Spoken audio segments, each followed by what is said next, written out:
هاي يا حلوين وحشتوني. عطرنا النهارده هو عطر خنجر من عطوري. الحقيقه السنت ده انا متحمسه قوي اكلمكم عنه الفتره دي، لان هو اكتر وقت مناسب تستخدمي فيه عطر بيزد اون فانيلا. عايزه اقول لكم ان العطر ده فكرني جدا جدا، الفايبس اللي فيها الفانيلا واللافندر دي فكرتني كتير بعطر مونجرلان، وخصوصا مونجرلان انتنس. وطبعا ده مش معناه ابدا ان العطرين يعتبروا نسخه من بعض، ولكن هو فكرني بس بالفايبس اللي موجوده في دي ان اي مونجرلان بشكل عام، وان كان بشكل خاص مونجرلان انتنس. فكرني كتير قوي بنفس الورم فانيلا اللي بتبتدي بافتتاحيه كده عشبيه من اللافندر. هنا كمان العطر ده بيفتتح باللافندر، ولكن العطر ده فيه حاجه مميزه جدا مش موجوده في اي عطر تاني من عطور الفانيلا واللافندر مع بعض، وهي وجود الزعفران. الزعفران هنا وجوده اما انه هتحبيه او هتكرهيه تماما. عشان اقرب شويه ريحه الزعفران، هي يعني شويه بتفكرني كده برائحه ترابيه بتشبه كتير قوي ريحه بنشمها في بعض انواع من الارز كده المبخر. بتحسي شويه ساعات ان في رائحه ترابيه وانت بتاكليه كده، هو ده رائحه الزعفران. فالزعفران بيدي فايبس ترابيه، سويت، تابليه، هو طبعا نوع من انواع التوابل. فالعطر ده يعتبر عطر فانيلا ترابي، سبايسي، خشبي.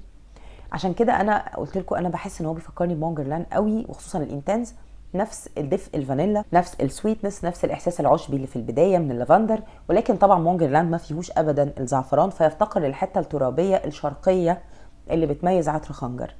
عطر خنجر لو حبينا ان احنا الحقيقه نصنفه، هنلاقي ان العطر ده يعني يعتبر وودي، خشبي وورم سبايسي، في ليدر، في خشب، في عود، يعتبر اروماتيك شويه، زي رائحه عشبيه كده، في عنبر، ولكن كل ده في شكل سويت.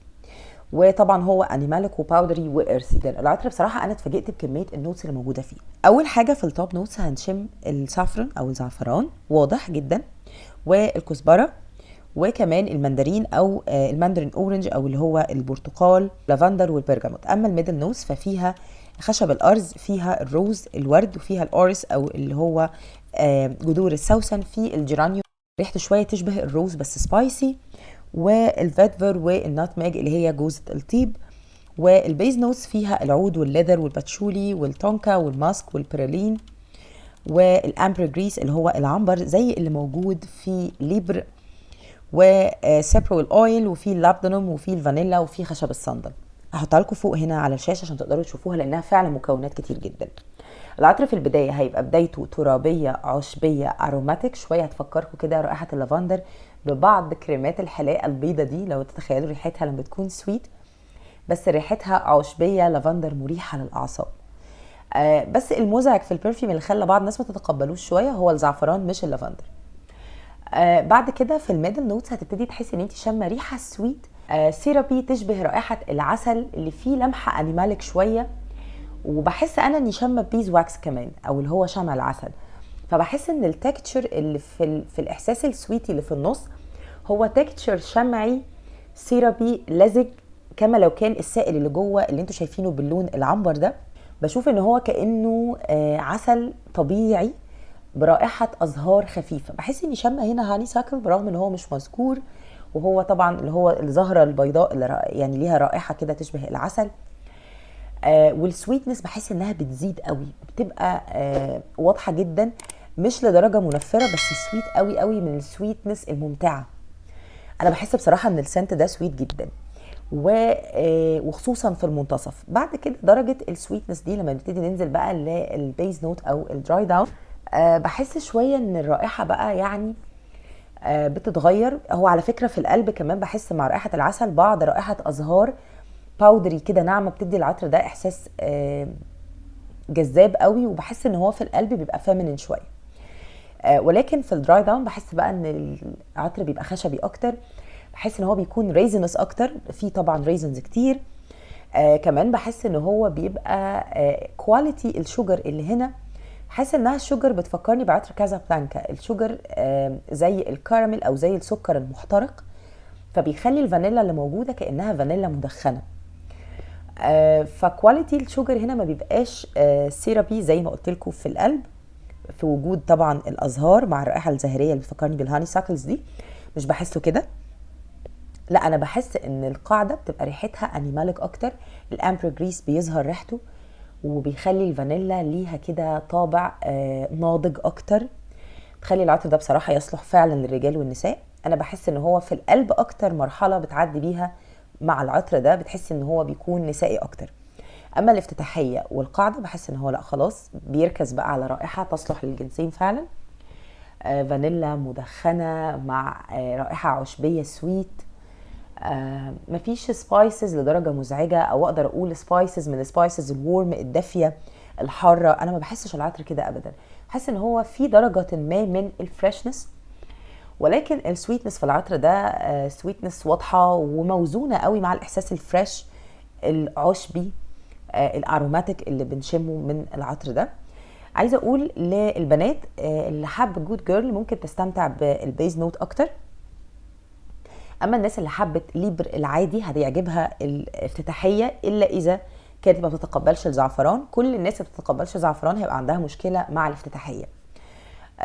ولكن اذا كنت بتحبي مونجرلان، بتحبي اللافندر، ما عندكيش مشكله في رائحه اللافندر، مش بتفكرك بالعطور الرجالي مثلا، فالعطر هتستمتعي بيه اذا كنت معتاده على العطور الشرقيه اللي ليها او اللي فيها الزعفران ليه وجود واضح فيها. عطر ترابي زي ما قلت لكم هتحسوا منه فعلا رائحه ترابيه بلا شك، ولكن ممتعه مش مزعجه. كمان في باتشولي هنا، بس انا ما بحسش ان الباتشولي هنا واضح للناس اللي بتكره الباتشولي، مش واضح قوي يعني درجه مزعجه. العطر اجمالا شايفه ان هو عطر فريد من نوعه مميز، انا ما شفتش حاجه شبهه، مش عارفه هو المفروض شبه ايه، بس بالنسبه للعطور اللي انا اعرفها وجربتها هو فكرني بدي ان ايه مونجرلان الى حد كبير، ولكن يفتقر الى وجود السافرون او الزعفران هو اللي ميز العطر ده جدا. اداء العطر بصراحه انا شايفه ان هو اداؤه اول مره جربته الفواحان، انا شايفه ان هو ما اعرفش انا اعتدت عليه ولا ايه، بس انا شايفه ان فواحانه هو يعتبر فواحان متوسط، مش تحت المتوسط، متوسط. اما بقى الثبات فبلا شك اتحسن جدا جدا، يعني في خلال شهرين او شهر ونص بالكتير اتحسن جدا. والحقيقه انا حبيت العطر ده لدرجه ان انا بقول لكم بصراحه انا شايفه ان هو من العطور اللي تستحق ان انت يكون عندك منه باك ابس، او يعني عطور تانية مخزناها منه يعني. بصراحه انا شايفه ان هو طبعا يصلح لللايرنج اكيد زي ما كتير من الناس جربته وحبته مع اللايرنج، ولكن هو بصراحه ريتش جدا، غني جدا في مكونات كتير. انا شايفه ان هو ممكن تستخدميه لوحده، مش هيبقى محتاج حاجه الا اذا كنت بتدوري على حاجه تزيد من فواحان العطر ده، يعني هو فواحانه زي ما قلنا مش اللي هو هيملى الاوضه، بس بكل تاكيد الناس اللي حواليكي في المحيط القريب منك شامينه جدا ومستمتعين بالرائحه السويت اللي طول الوقت انا بشمها في شكل عسل اكتر منها كراميل. انا استمتعت بيه جدا وحبيته جدا جدا، ومن العطور اللي هكررها تاني بكل تاكيد، وكانت من مفضلاتي فعلا في 2023. عطر من افضل عطور جربتها في 2023، افضل عطور نسائيه جربتها في 2023، افضل عطور فانيلا برضو جربتها السنه دي. بس كده تقدروا طبعا تعملوا شير للفيديو مع اصحابكم المهتمين بالعطور، وتعملوا لي لايك للفيديو طبعا اذا حبيتوا. بس كده يا حلوين، ده كان رايي في عطر خنجر، اتمنى تكونوا استمتعتوا بريفيو وتكونوا استفدتوا منه وقدرتوا تحكموا هل العطر ده هيناسب ذوقكم ولا لا فعلا، وبناء عليه طبعا تقدروا تقرروا تشتروه ولا لا، وتكتبوا لي تحت في التعليقات ايه رايكم في العطر ده ومين جربه وحبتوه ولا لا.